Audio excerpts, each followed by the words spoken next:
சில்லறை இல்லாத நிலையில் பயணச்சீட்டு இல்லாமல் பயணம் செய்வதை தவிர வேறு வழியில்லை என ரயில் பயணிகள் தெரிவித்துள்ளனர். 500 மற்றும் 1000 ரூபாய் நோட்டுகள் செல்லாது என அறிவிக்கப்பட்ட நிலையில் ரயில் நிலையங்களில் இந்த நோட்டுகளை அளிக்கலாம் என்று அறிவுறுத்தப்பட்டுள்ளது.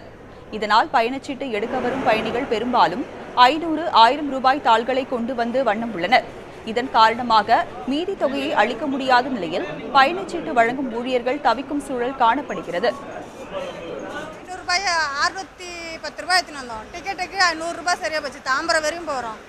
இப்போ 500 ரூபாய் மட்டும்தான் கையில் இருக்குது. 5 ரூபாய் சில்லறை வச்சிருக்கிறோம். அதை வச்சுக்கிட்டு நாங்கள் எங்கே போகிறது என்ன பண்ணுறதுன்னு தெரியல.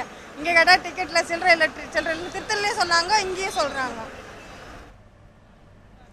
வெளியூரிலிருந்து வந்த பயணிகள் பலர் தங்களுக்கு இந்த தகவல் காலையில் தான் தெரிய வந்ததாகவும் பயணச்சீட்டு பெற 100 ரூபாய் தாள்கள் இல்லாததன் காரணமாகவே தாங்கள் அடுத்த என்ன செய்வதென்றே தெரியாமல் தவிப்பதாக கவலை தெரிவித்தனர்.